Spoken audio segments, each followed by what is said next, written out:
He handed me his car keys and called me boy. What he didn't know. I owned $58 million of his company. What happened next destroyed his career in 12 minutes. This is a true story about the day a racist CEO learned the most expensive lesson of his life. Marcus Thompson's phone buzzed as his Uber pulled up to the Fairmont Hotel. 10:47 a.m. The Silicon Valley Tech Summit started in 13 minutes. He stepped onto the sidewalk, straightening his navy Tom Ford suit. 3 years of building apex ventures from his Los Angeles apartment had led to this moment. Today, he would announce the biggest tech investment fund in California history. The morning sun hit the glass towers of San Francisco's financial district. Marcus grabbed his leather briefcase and walked toward the hotel entrance. His reflection stared back at him from the revolving doors. 6 feet tall, clean fade haircut, brown skin, 32 years old. He looked exactly like what he was. A man who belonged here. "Hey you!" A voice cut through the lobby noise. Marcus turned. A white man in his 50s stood near the registration desk. Expensive gray suit. Rolex on his wrist. Thinning blonde hair combed sideways. His face was red, and sweat gathered on his forehead despite the air conditioning. "Yeah you. Come here." The man snapped his fingers twice. Marcus walked over slowly. "Can I help you?" "Finally. I've been waiting 15 minutes. The man thrust his car keys forward. Black Mercedes. License plate says Tech CEO. Park it in the executive garage, not the regular lot. And be careful.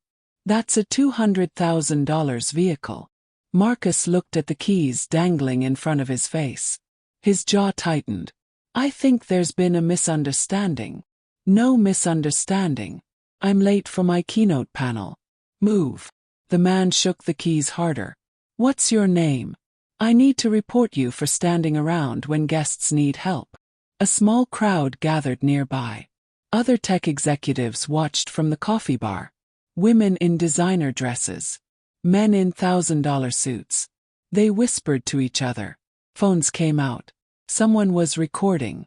"My name is Marcus Thompson." He kept his voice steady. "I'm not a valet."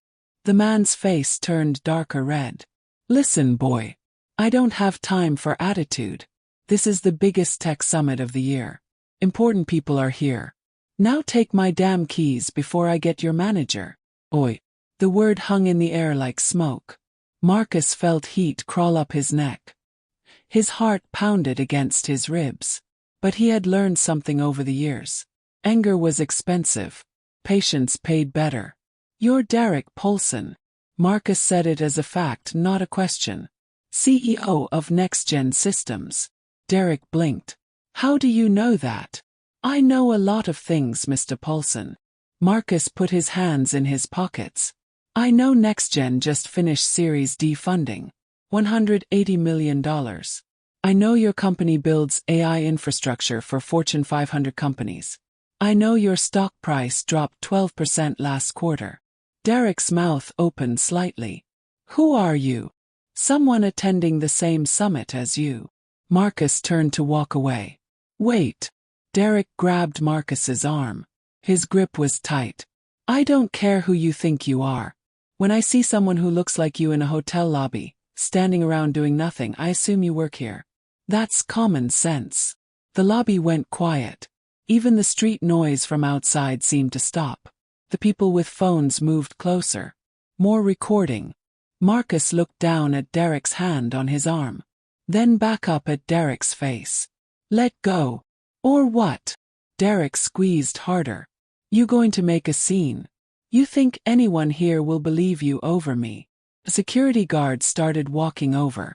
Young guy, maybe 25. His hand rested near his radio. "Is there a problem, sir?" The guard looked at Marcus, not Derek. "No problem." Marcus kept his eyes on Derek. Mr. Paulson was just leaving for his panel. Derek finally released his grip. He stepped back and smoothed his suit jacket. "This isn't over. I'm going to find out who you really are. If you snuck into this summit, I'll have you arrested." He grabbed his briefcase and walked toward the conference hall. The crowd parted like water. Some people followed Derek inside. Others stayed behind, staring at Marcus. The security guard moved closer. "Sir, do you have credentials for the summit?" Marcus reached into his jacket pocket. He pulled out a black badge with gold lettering. VIP access. Platinum sponsor. His name was printed underneath in bold letters. The guard's face changed. "Oh, I'm sorry, Mr. Thompson. I didn't realize." "It's fine." Marcus clipped the badge to his jacket. People see what they expect to see. He walked past the registration desk toward the main conference hall. His hands were shaking. Not from fear. From rage. Pure, burning rage that he had to swallow down like poison. The conference hall was massive. 500 seats arranged in rows. A stage at the front with a projection screen showing the summit logo. Tech executives filled the room, talking on phones, typing on laptops, drinking overpriced coffee from the hotel cafe. Marcus found a seat in the back row. He wanted to see everything. Watch everyone. Derek sat in the third row, laughing with two other CEOs. He had already forgotten what happened in the lobby. For him it was nothing. A minor inconvenience. Like traffic or a delayed flight. For Marcus, it was gasoline on a fire that had been burning his whole life. The lights dimmed at exactly 11 a.m. A woman in a red dress walked onto the stage. Sarah Chen, the summit organizer. She tapped the microphone twice. "Good morning, everyone. Welcome to the 2025 Silicon Valley Tech Summit. We have an incredible lineup today. But first I want to introduce someone special. Someone who has changed the landscape of tech investment in America. Someone whose fund has backed 18 startups that are now worth over $100 million each." Marcus felt his phone buzz. A text from his assistant. "You're on in 2 minutes. They moved your slot up. Good luck." His heart rate slowed. His hands stopped shaking. He stood up from his seat and started walking down the aisle toward the stage. Sarah continued talking. "This year's platinum sponsor has requested to speak first. His company, Apex Ventures, is announcing a $500 million fund today. The largest single tech investment fund in California history. Please welcome to the stage, the founder and CEO of Apex Ventures, Marcus Thompson." The room erupted in applause. Heads turned. People stood up to see who was walking down the aisle. Derek Paulson turned in his seat. His eyes went wide. His mouth fell open. The coffee cup in his hand tilted sideways, spilling dark liquid onto his expensive pants. He didn't even notice. Marcus walked past Derek's row without looking at him. He climbed the stairs to the stage. The spotlight hit his face. 500 people stared at him. Phones were out again. But this time they were recording something different. If this story is hitting you in the chest right now, smash that subscribe button. We're bringing you real stories about karma, justice, and people who thought they could get away with it. Drop a like if you think Marcus did the right thing, and comment below what you would have done in his position. Now let's see how this ends. Marcus stood at the center of the stage. The microphone was cold against his palm. 500 faces stared back at him. Some confused, some curious, some already pulling up his name on their phones, searching for information, trying to understand who he was and how they had missed him. He looked directly at Derek Paulson. Third row, center seat. The man's face had gone from red to white in 30 seconds. Sweat poured down his temples. His hands gripped the armrests of his chair like he might fall through the floor. "Good morning." Marcus's voice filled the room through the speakers. Clear. Steady. No anger in it. Just facts. "My name is Marcus Thompson. 30 minutes ago, a man in the lobby of this hotel handed me his car keys. He told me to park his Mercedes. He called me boy. He grabbed my arm when I tried to walk away. He threatened to have me arrested." The room went silent. Not the polite silence of people waiting for a speech to start. The heavy silence of people holding their breath. "That man is sitting right there." Marcus pointed at Derek. Third row. His name is Derek Paulson, CEO of NextGen Systems. Every head in the room turned. Phones lifted higher. Camera flashes went off like small fireworks. Derek tried to sink lower in his seat, but there was nowhere to hide. The people sitting next to him shifted away, creating empty space around him like he carried a disease. I'm not telling you this to embarrass him. Marcus's voice stayed calm. I'm telling you this because it happens every single day. In hotels, in boardrooms, in coffee shops, in venture capital offices. Someone looks at me and sees a valet, waiter, security guard, an assistant. Never the CEO. Never the investor. Never the man with $500 million to spend. A woman in the front row wiped her eyes. An Asian man in his 40s nodded slowly. His jaw clenched tight. A young black woman in a purple blazer had her phone out, recording every word. 3 years ago, I started Apex Ventures with $50,000 I saved from working 2 jobs. Software engineer by day, Uber driver by night. I slept 4 hours a night for 18 months. I pitched to 73 venture capital firms. 73. Want to know how many gave me a meeting? Want to know how many invested? 0. Marcus walked across the stage. His footsteps echoed through the speakers. They told me I didn't have the experience, didn't have the network, didn't have the pedigree. One partner told me to my face that investors don't look like me. Another said I should focus on urban markets, like that was a nice way of telling me to stay in my lane. Derek tried to stand up, tried to leave. But the people in his row didn't move. They blocked him in. Crap. So I built it myself. Found 10 clients who took a chance on me. Turned their $50,000 investments into $3 million. Then $10 million. Then $50 million. I backed companies that every major VC firm passed on. Companies run by women. Immigrants. People who didn't go to Stanford or Harvard. People who looked like me. Sarah Chen stood at the side of the stage, tears running down her face. She didn't wipe them away. 18 of those companies are now worth over $100 million each.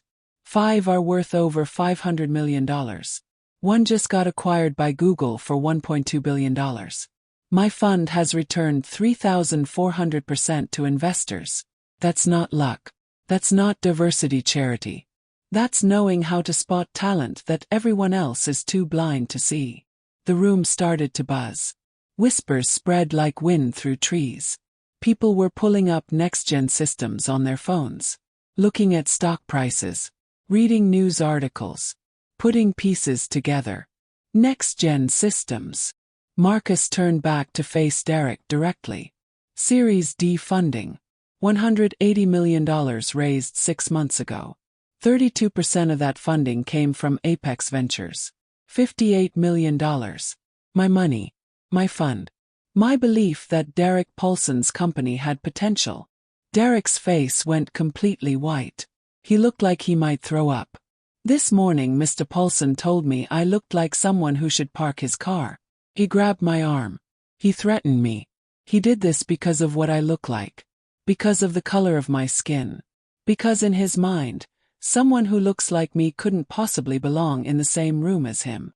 Marcus pulled a folded paper from his inside jacket pocket. He held it up so everyone could see. This is a withdrawal notice. Legal document. Signed this morning at 10:55 a.m., right after Mr. Paulson put his hands on me in the lobby. Apex Ventures is pulling all $58 million from NextGen Systems. Effective immediately. We're also pulling our follow-on commitment of $40 million for Series E. That's $98 million total. Gone. The room exploded. People stood up.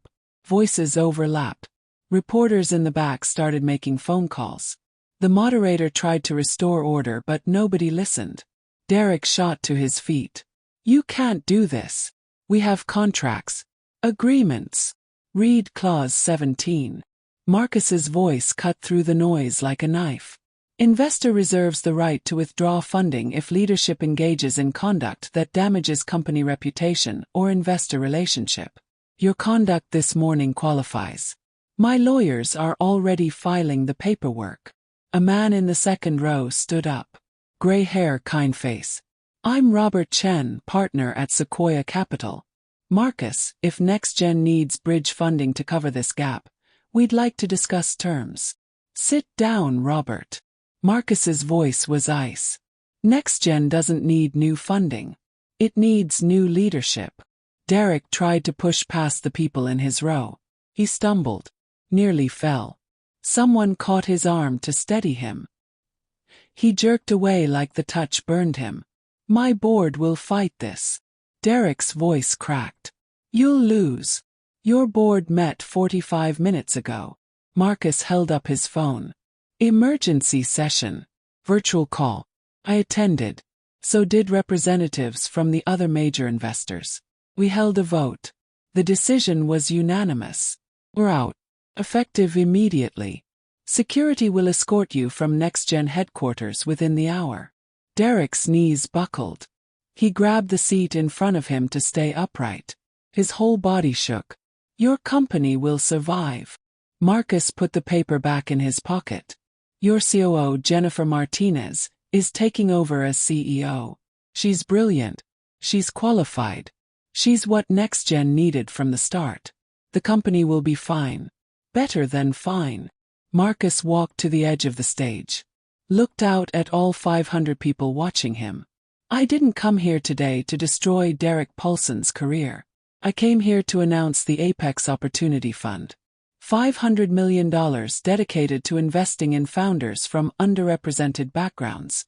Black founders. Latino founders. Women. LGBTQ entrepreneurs. People with disabilities. Immigrants. Anyone who has been told they don't belong in this room. The applause started small. Just a few people. Then it grew. Louder. Stronger. Until the whole room was on their feet. Clapping. Cheering. Some people crying openly. The application process opens today. No MBA required. No Silicon Valley connections required. No pedigree required. Just a good idea and the determination to build it. Because talent is everywhere. Opportunity is not. Marcus looked at Derek one last time. The man had collapsed back into his seat. His head in his hands. Mr. Paulson, I want you to remember this moment. Remember what it feels like to be dismissed. To be judged. To be stripped of everything because someone decided you didn't deserve to be here. Maybe it will teach you something. Maybe it won't. But you'll have plenty of time to think about it. The camera flashes were blinding now. Reporters shouted questions. Tech executives rushed the stage, trying to hand Marcus business cards. Sarah Chen was openly sobbing, her mascara running down her face. Marcus walked off the stage and out the side door. His phone was already blowing up. Text messages, emails. His assistant sent him a screenshot. NextGen Systems stock had dropped 23% in 15 minutes. Derek Paulson's name was trending on Twitter. The video from the lobby had already been viewed 2 million times. He stepped outside into the San Francisco air. The sun was higher now. Warmer. He loosened his tie and sat down on a concrete bench near the hotel entrance. His hands were shaking again. But this time it was different. This time it was relief. Years of swallowed anger. Decades of being underestimated. A lifetime of being invisible. All of it had poured out in 12 minutes on that stage. His phone rang. His mother. He answered. Baby, I'm watching the live stream. Everyone in the church is watching. We're so proud of you. Her voice broke. Your father would have been so proud. Marcus felt tears behind his eyes. He blinked them back. I know, Mama. You showed them. You showed all of them. I did it for everyone like us. Everyone who gets looked through instead of looked at. They talked for 10 more minutes. Then Marcus hung up and stood up. He had 17 meetings scheduled for the afternoon. Founders waiting to pitch him. Companies needing investment. People whose lives might change because someone finally saw them. 6 months later, Marcus sat in his office on the 42nd floor of a downtown Los Angeles building. Floor-to-ceiling windows showed the city spread out below like a circuit board. His assistant knocked on the door. "Your 3 p.m. is here. Send them in." A young woman walked in. Early 20s. Natural hair in braids. Nervous energy. She carried a laptop covered in stickers. Behind her, a young Latino man in a wheelchair rolled in, tablet balanced on his lap. "Mr. Thompson, I'm Keisha Williams. This is my co-founder Carlos Rodriguez. We're building an AI platform that helps people with disabilities navigate public spaces." Marcus smiled. "Sit down. Tell me everything." While they pitched, his phone buzzed with a news alert. He glanced at it quickly. Derek Paulson was working as a consultant now, making $75,000 a year. Living in a one-bedroom apartment in Sacramento. His wife had filed for divorce. His kids from his first marriage wouldn't return his calls. Marcus put the phone face down and focused on Keisha and Carlos. On their passion, their vision, their hunger to build something that mattered. "How much are you looking for?" Marcus asked.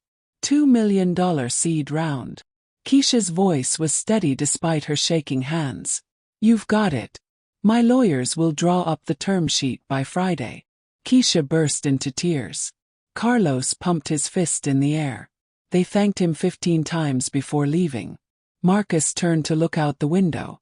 The sun was setting over Los Angeles, painting the sky orange and purple and gold.